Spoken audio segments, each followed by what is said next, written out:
Hi friends, it's Amy. Welcome to my bookish life. Today is day 5 of Ketchupathon. So let's get to it.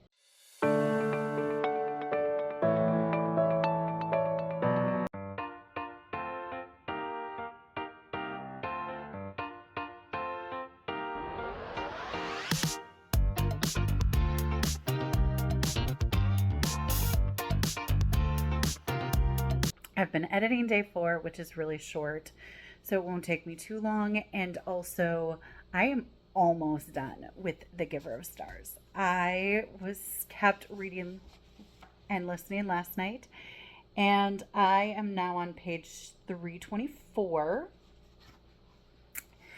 and I still love it. Like, I am so mad at myself for taking as long as I did to pick this book up.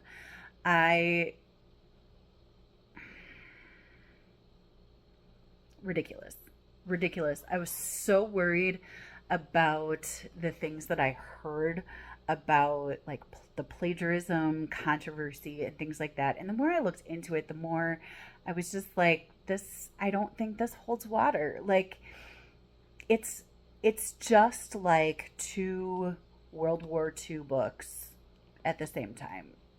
From what I remember, these are two books that have the same topic of the pack horse librarian, and I feel like they were told in two different ways, and I just really appreciate both of them. I really liked the book Women of Troublesome Creek, and I'm really liking this one. I think that there is a place for both of these books in the world. Loving this. I want to finish this before sprints tonight. Sprints are going to be on Destiny's channel, so I'm really excited about that. At 3 o'clock, I'm going to be going to my aunt and uncle's house to dog sit my cousin dog, Eddie.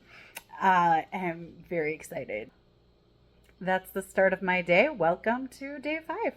Bye.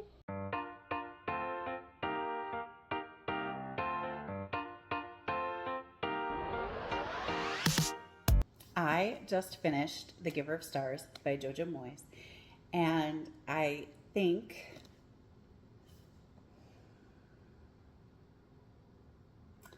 I'm going to land on a 4.5. There were some ends that I didn't feel were tied up very nicely, and I wanted to know more about them. I did love that there's a bit of a murder mystery in here. There's a trial in here. It was very just witty banter at some points where I was laughing, and heartbreaking at other points where I wanted to cry and was wiping tears. I am so glad that it was my highest rating, because if I hadn't wanted popcorn, I wouldn't have picked this up for this readathon. I would have just let it go a little bit longer. But I loved this book. So impressed with the writing of this book, the voice in this book. I loved so much about this book. There were definitely some loose ends that I didn't think were tied up very well, and that's why I'm stuck on thinking I want to say 4.5. But then also I'm like, was it enough loose ends? Because it was just a couple things that I still had questions on.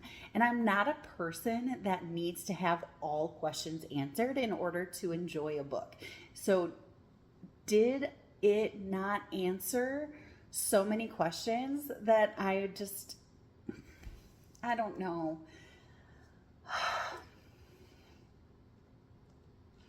On Goodreads, this is going to be marked as a 5.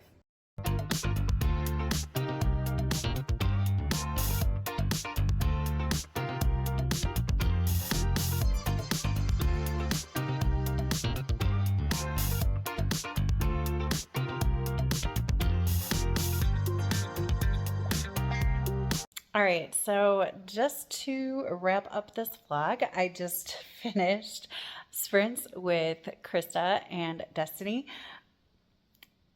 Wi-Fi was a little weird tonight. It was kind of annoying. I missed a whole bunch, and I didn't like that, but it's fine. I got to page 125 of The Secret Book of Flora Lee, and I'm so loving it.